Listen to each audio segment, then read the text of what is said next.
ഇന്നലെ നമ്മുടെ ബഹുമാന്യനായിട്ടുള്ള ആഭ്യന്തരമന്ത്രി, ഞാൻ ബോധപൂർവം ആഭ്യന്തരമന്ത്രി എന്ന് പറയുകയാണ്, ആഭ്യന്തരമന്ത്രി ശ്രീ പിണറായി വിജയന്റെ പത്രസമ്മേളനം കേട്ടപ്പോൾ എനിക്ക് മലയാളി ആണ് എന്നുള്ളതിൽ വലിയ ലജ്ജ തോന്നി.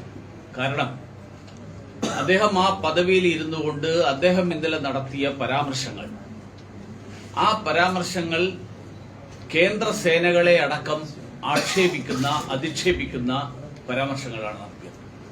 അദ്ദേഹം പറഞ്ഞത് CRPF എന്ന് പറഞ്ഞാൽ RSSകാർക്ക് സംരക്ഷണം കൊടുക്കാൻ വേണ്ടി ഉണ്ടാക്കിയിരിക്കുന്ന ഒരു സേനയാണെന്നാണ്.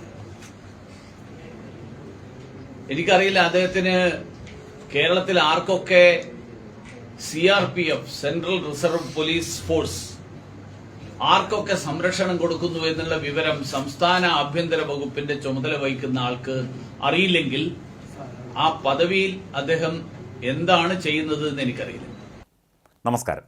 മുഖ്യമന്ത്രി പിണറായി വിജയൻ കേന്ദ്രസേനയായ CRPFന്റെ മനോവീര്യം തകർക്കുന്ന പ്രസ്താവന നടത്തിയെന്ന് കേന്ദ്രമന്ത്രി V മുരളീധരൻ കുറ്റപ്പെടുത്തി. തീവ്രവാദ വിരുദ്ധ പോരാട്ടത്തിലും നക്സൽ വിരുദ്ധ പോരാട്ടത്തിലുമെല്ലാം സ്തുത്യർഹമായ സേവനം നടത്തുന്ന സേനയാണ് CRPF. നാടിനായി ജീവത്യാഗം ചെയ്യുന്ന ഒരു സേനയെ പിണറായി വിജയൻ അവഹേളിച്ചത് കേരളത്തിനാകെ അപമാനമാണെന്നും മുരളീധരൻ പറഞ്ഞു. കേരളത്തിലെ SNDPയുടെ ജനറൽ സെക്രട്ടറി ശ്രീ വെള്ളാപ്പള്ളി നടേശനും സംരക്ഷണം നൽകുന്നത് CRPF ആണ്. കേരളത്തിലെ ലക്ഷക്കണക്കിന്, കേരളത്തിലെ മാത്രമല്ല ലോകമെമ്പാടുമുള്ള ലക്ഷക്കണക്കിന് ഭക്തരുടെ ആരാധ്യ വ്യക്തിയായിട്ടുള്ള അമൃതാനന്ദമയി ദേവിക്ക് സംരക്ഷണം നൽകുന്നത് CRPF ആണ്.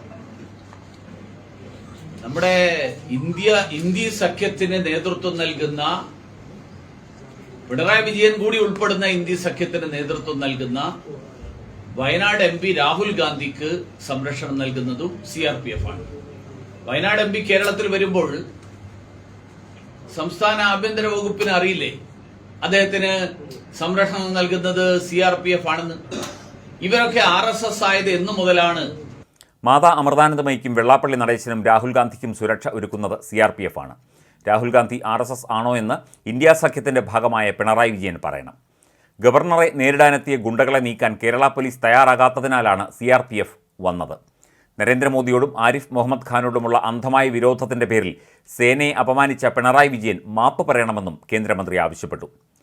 കേരളത്തിൽ 5 RSS പ്രവർത്തകർക്ക് കേന്ദ്ര സുരക്ഷയുണ്ടെന്നും ആ പട്ടികയിലേക്കാണ് ആരിഫ് മുഹമ്മദ് ഖാനും പോകുന്നതെന്നുമുള്ള മുഖ്യമന്ത്രിയുടെ പരാമർശത്തോടാണ് V മുരളീധരന്റെ പ്രതികരണം.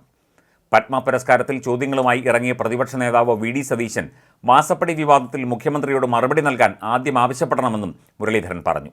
പത്മ പുരസ്കാരങ്ങൾ നിശ്ചയിക്കുന്നതിൽ 2014 ശേഷം മാറ്റം വന്നത് മനസ്സിലാക്കണം. സാമൂഹിക സേവനം ചെയ്യുന്ന സാധാരണക്കാർക്കാണ് നരേന്ദ്രമോദി സർക്കാരിൻ്റെ പ്രഥമ പരിഗണന. അർഹരായവർ ഇനിയുമുണ്ടെന്നും ആരുടെയും അവസരങ്ങൾ അവസാനിച്ചിട്ടില്ലെന്നും V മുരളീധരൻ പറഞ്ഞു. ബീഹാറിലെ പുതിയ രാഷ്ട്രീയ സംഭവവികാസങ്ങളോടും മുരളീധരൻ പ്രതികരിച്ചു. അവിയൽ മുന്നണി വിടാൻ നിതീഷ് കുമാറിന് തോന്നിയതുകൊണ്ടാകും അദ്ദേഹം രാജിവെച്ചതെന്നായിരുന്നു മുരളീധരന്റെ പ്രതികരണം. സ്ഥിരതയാർന്ന ഭരണമാണ് ആവശ്യമെന്ന തിരിച്ചറിവാകും രാജിക്ക് കാരണമെന്നും ബാഹ്യസമ്മർദ്ദമല്ലെന്നും V മുരളീധരൻ കൂട്ടിച്ചേർത്തു.